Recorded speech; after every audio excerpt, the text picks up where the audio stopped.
Detik-detik pesan terakhir Prabu Siliwangi sebelum menghilang.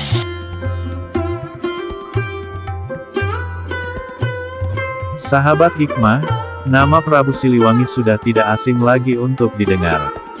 Yakni, sosok Baginda Raja bernama Prabu Siliwangi, adalah seorang raja yang tersohor dengan kerajaannya adalah Kerajaan Pajajaran. Sudah admin bahas kisah-kisah yang menceritakan tentang sosok penguasa Kerajaan Pajajaran, ialah Sri Baduga Maharaja Prabu Siliwangi. Sebagaimana telah admin ceritakan sob, di pembahasan sebelumnya, bagaimana kisah Raden Kian Santang yang mengejar Prabu Siliwangi yang kemudian melarikan diri ke hutan lalu menghilang, dan konon berubah menjadi harimau putih.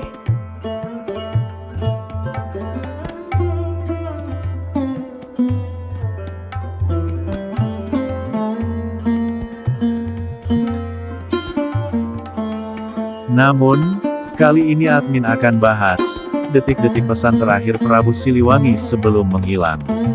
Singkat cerita, Salak Sawijile Ono Telu, dalam proses pengejaran tersebut Prabu Siliwangi dan Raden Kian Santang sama-sama menggunakan ilmu nurus bumi, yaitu berlari di bawah tanah. Hingga mereka sampai di sebuah hutan di daerah Garut yang bernama Hutan Sancang. Lalu mereka bertemu dan bertarung saling mengadu kesaktian. Ayah dan anak itu pun beradu jurus dan kekuatan untuk saling mengalahkan. Hingga akhirnya Prabu Siliwangi dikisahkan kalah dalam pertarungan tersebut.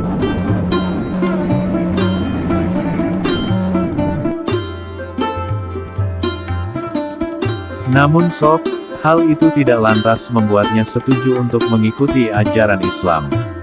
Prabu Siliwangi kemudian berkata kepada Raden Kian Santang, "Coba kau pegang ujung kayu kaboa di sebelahmu anakku, dan aku akan pegang ujung yang satunya."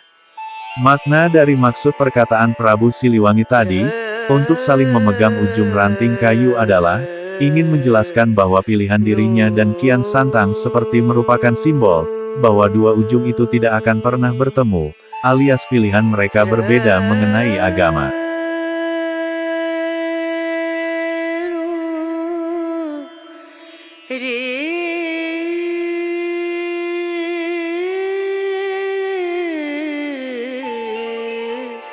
Aku memberi kebebasan bagi siapapun untuk memilih agama, yang aku cemaskan adalah keserakahan orang setelah memilih yang satu, lantas ganti lagi memilih yang baru.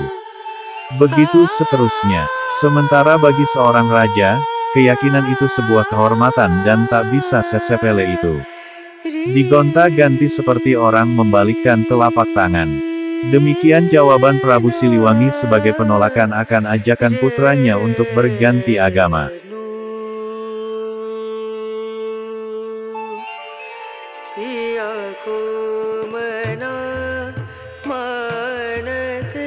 Kemudian wangsit eyang Prabu Siliwangi yang familiar adalah, kalian harus memilih untuk hidup ke depan nanti, agar besok lusa, kalian hidup senang kaya raya dan bisa menjadikan lagi Pajajaran.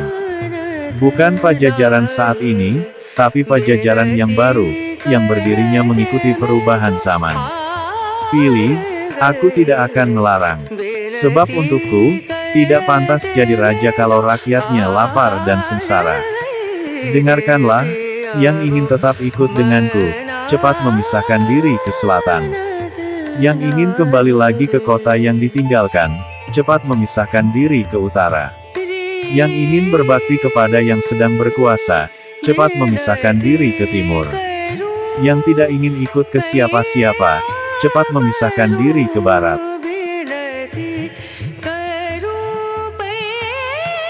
Konon sob, sesudah sang raja selesai berbicara, wujudnya menghilang seketika, dan orang Sunda mengatakannya sebagai ngahiang. Bahkan, kisah yang terkenal menyebutkan, kalau ia berubah wujud menjadi harimau, meskipun hal ini sulit dijelaskan.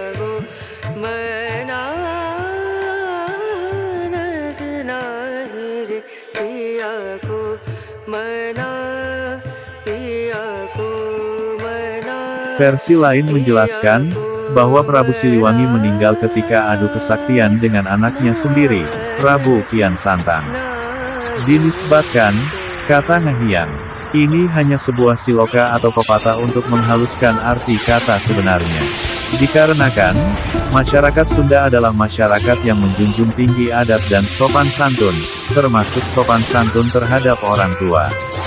Jadi sob, dalam cerita ini, kata Ngahiang yang dimaksud adalah bahasa sopan untuk kata meninggal.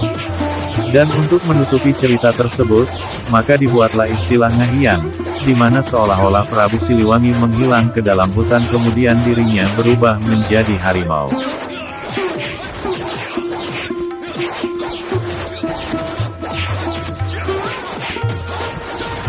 Namun sob, banyak yang menyangkal cerita tersebut, mana mungkin, hanya karena beda pilihan agama, Raden Kian Santang tega membunuh ayahnya sendiri. Bukankah tujuan awal Raden Kian Santang mengajak Prabu Siliwangi untuk masuk agama Islam, tentunya untuk mengajak kebaikan dan kebenaran untuk ayahnya, karena rasa sayang dan juga baktinya kepada orang tua. Jika Kian Santang membunuh Prabu Siliwangi karena hanya beda pilihan agama, tentunya hal ini justru berlawanan dengan ajaran agama Islam sendiri, yang mengajarkan kebaikan dan menghormati perbedaan, rahmatan lil alamin. Jadi sob, masih dipertanyakan juga kebenaran dari cerita tersebut, meskipun banyak juga yang mempercayainya.